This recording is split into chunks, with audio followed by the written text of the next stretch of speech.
നമുക്ക് വേണ്ടപ്പെട്ട ആരാ ഇപ്പൊ പ്രേമിക്കുന്നേ? ശാരിക.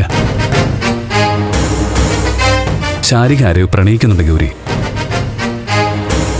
അതുകൊണ്ട് നവീനുമായിട്ടുള്ള കല്യാണം നീട്ടിക്കൊണ്ടു പോകുന്നത്. ഓ, അഭിനയം എന്തായാലും ഭീകരായിട്ടുണ്ട്. എന്തൊരു ഒറിജിനാലിറ്റിയാ.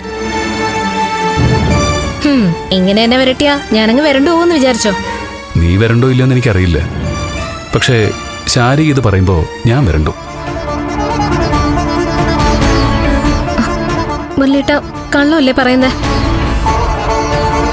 എന്നെ പറ്റിക്കാൻ പറയുന്നതല്ലേ? ഞാൻ എന്റെ ഗൗരിയോട് കള്ളം പറയൂ? സത്യ ഗൗരി,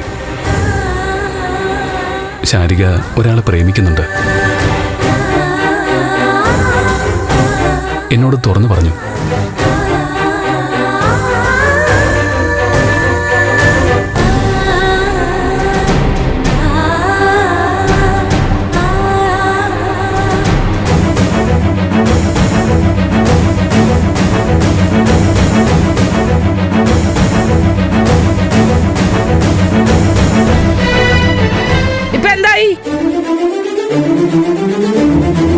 ഇപ്പൊ ഞാൻ പറഞ്ഞത് എന്തായി?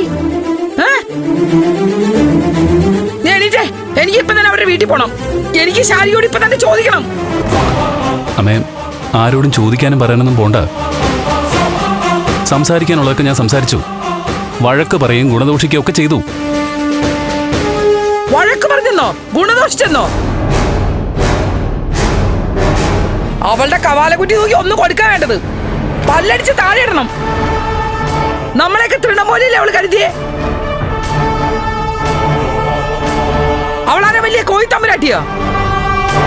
എനിക്ക് ചോദിച്ചേ പറ്റൂ. അവളെ എവനെ വേണി പ്രേമിച്ചോട്ടെ, പക്ഷെ നമ്മളെ വെറും മണ്ടന്മാരാക്കി. എല്ലാവരും കൂടി ഉടുത്തൊരുങ്ങി അങ്ങോട്ട് പോകുന്നു, പിന്നെ ഇങ്ങോട്ട് വരുന്നു. എനിക്ക് അന്നേ സംശയം ഉണ്ടായിരുന്നു.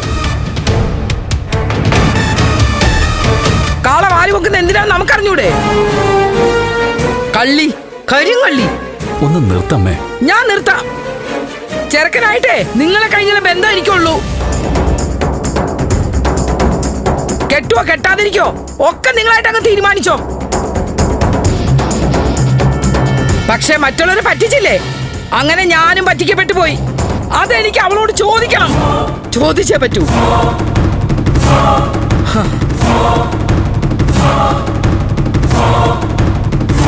ഗൗരി, നീ വിഷമിക്കണ്ട. ഞാൻ അവള് വെറുതെ വിടില്ല. അവള് MLA അല്ല, മന്ത്രിയുടെ മോളായാലും ശരി. ഇത് വിട്ടുകൊടുക്കാൻ പറ്റില്ല. വേണ്ടമ്മേ, നമുക്കിത് വിട്ടേക്കാം. ബഹളമൊന്നും വേണ്ട. വീട്ടില് ഞാനും മുരളിയേട്ടനും കൂടി പറഞ്ഞു മനസ്സിലാക്കാം. നവീനോടും പറയാം.